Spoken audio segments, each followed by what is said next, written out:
एक गुरु और शिष्य जंगल से होते हुए अपने गांव जा रहे होते हैं। अंधेरा काफी हो चुका था। शिष्य ने अपने गुरु से कहा कि गुरु की काफी रात हो चुकी है, अगर आप कहे तो आज की रात यही आसपास के किसी गांव में गुजार ले। गुरुजी ने अपना सर हिलाया और वो आसपास के गांव में एक छोटे से घर के पास जाकर रुके।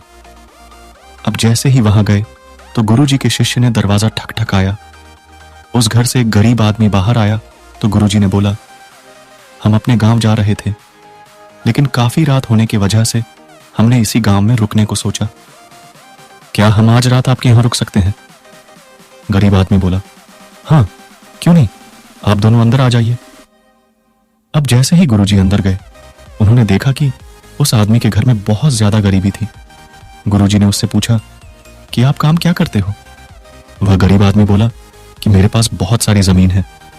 तो गुरुजी ने बोला, अगर तुम्हारे पास बहुत सारी जमीन है तो इस तरह से क्यों रह रहे हो? वह आदमी बोला, यह किसी काम की नहीं है। गांव वाले बोलते हैं कि यह बंजर जमीन है, यहां पर कुछ भी नहीं उगाई जा सकती है, और वहां फसल उगाना बहुत बड़ी बेवकूफी है। गुरुजी ने बोला कि तुम्हारा गुजारा कैसे होता है? उसने बोला कि मेरे पास एक भैंस है जिससे मेरा पूरा घर चलता है। यह सुनने के बाद गुरुजी सो जाते हैं, और रात में जब सब लोग सो रहे होते हैं तब गुरुजी अपने शिष्य को उठाते हैं और उस गरीब आदमी की भैंस लेकर अपने गांव चले जाते हैं। शिष्य अपने गुरु से पूछता है कि गुरुजी कहीं आप ये गलत तो नहीं कर रहे हैं? उस गरीब आदमी की रोजी रोटी इसी भैंस की वजह से चलती है। तो गुरुजी अपने शिष्य की तरफ देखते हैं और मुस्कुराते हुए आगे बढ़ा जाते हैं। उस बात को तकरीबन 10 साल गुजर जाती है, और जो गुरु का शिष्य था वह बहुत बड़ा गुरु बन चुका था। तो एक दिन उन्हें उस गरीब आदमी की याद आती है कि मेरे गुरु ने उस आदमी के साथ अच्छा नहीं किया था, मुझे एक बार चलकर देखना चाहिए कि वह आदमी अब किस परिस्थिति में है। वह शिष्य उस गांव की तरफ जाता है, और वहां जैसे ही पहुंचता है तो वह देखता है कि जहां पर उस गरीब आदमी का झोपड़ा था, वहां पर एक बड़ा ही आलीशान महल बन चुका था, और उस झोपड़ी के बाहर जो बंजर जमीन थी उस पर फल और फूलों के बगीचे थे। तभी उधर से उस घर का मालिक आता है। शिष्य उसे पहचान लेता है और उस आदमी को बोलता है, तुमने मुझे पहचाना? मैं अपने गुरुजी के साथ आया था, हमने एक रात के लिए आपके यहां रुके भी थे। वह आदमी उसे पहचान लेता है और बोलता है कि उस रात में आप कहां चले गए थे? और उस रात के बाद ही मेरी भैंस कहीं चली गई थी। मेरे पास कोई रास्ता नहीं था, तो मैंने अपने जमीन पर मेहनत की और फसल निकल आई, और आज मैं इस गांव का सबसे बड़ा और सबसे अमीर आदमी बन चुका हूं। यह सुनने के बाद शिष्य के आंखों में अपने गुरुजी के लिए आंसू आ गए, और उसे यह बात अब समझ आई और वो रोने लगा। एक ज्ञानी साधु का एक शिष्य था जो स्वभाव में बहुत ही भोला और नासमझ व्यक्ति था। शिष्य अपने गुरु का आदर सम्मान बड़ी ही निष्ठा और तहे दिल से करता था, किंतु फिर भी वह अपने गुरु की कुछ बातों को नजरअंदाज कर देता। साधु उसे संसार की मोह माया और पारिवारिक रिश्तों से दूर रहकर एक साधुत्व का जीवन जीने की सलाह देते थे, जो शिष्य को कतई मंजूर नहीं था। वह परिवार से दूर नहीं रह सकता था और अपने गुरु की भक्ति भी नहीं छोड़ना चाहता था। वह गुरु भक्ति और पारिवारिक रिश्तों में कोई भेद नहीं रखना चाहता था। एक दिन वह अचानक अपने गुरु के पास आश्रम में आया और बोला, गुरुजी, मेरा रिश्ता पक्का हो गया है। गुरुजी यह बात सुनते ही शौक में डूब गए और अपने उदास मन से बोले, बेटा, तेरा रिश्ता हो गया, अब तू मेरे वार तरफ से गया। शिष्य अपने स्वभाव से थोड़ा भोला और नासमझ था। वह अपने गुरु की बात का अर्थ नहीं समझ पाया, किंतु इतना समझ चुका था कि गुरुजी मेरे रिश्ते से खुश नहीं है, और वह वहां से चला जाता है। कुछ दिनों बाद वह दोबारा अपने गुरु के पास आता है और कहता है, मैं आपको अपनी शादी का कार्ड देने आया हूं। गुरुजी ने फिर वैसा ही जवाब दिया और बोले, बेटा, अब तू तेरे परिवार से भी गया। उसने अपने गुरुजी के इस कथन का भी कोई जवाब नहीं दिया।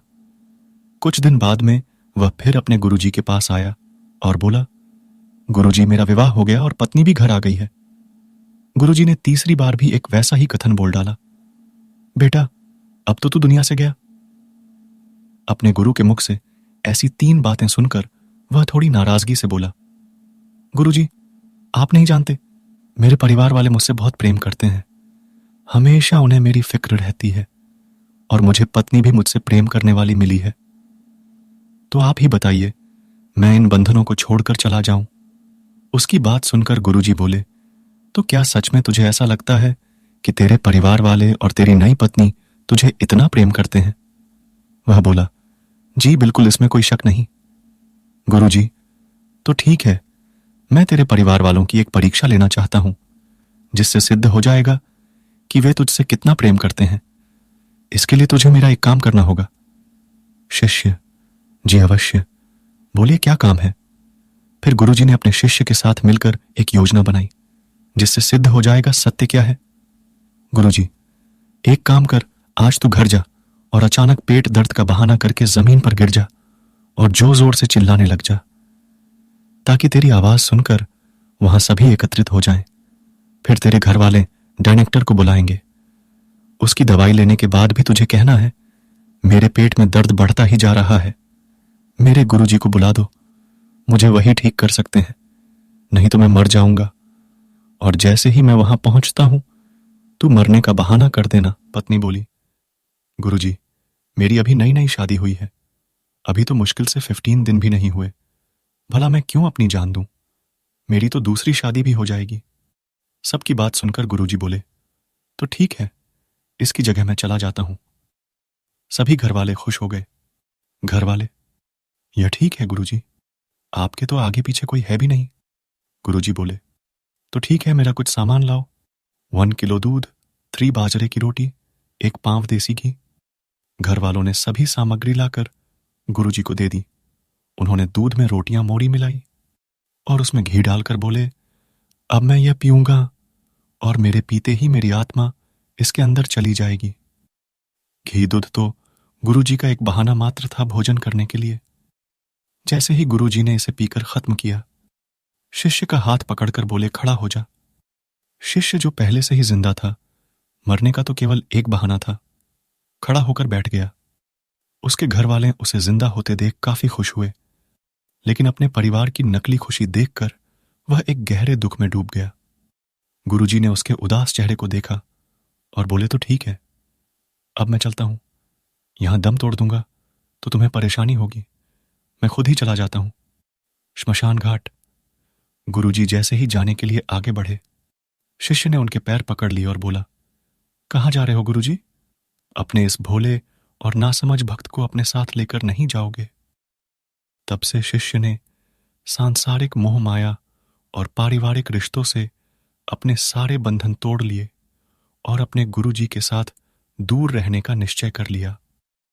और उन्हीं की कृपा से उसने अंतर्ध्यान के लिए नाम शब्द हासिल किया। तो दोनों कहानी का अंत हुआ। अच्छा लगा तो लाइक कर देना प्लीज।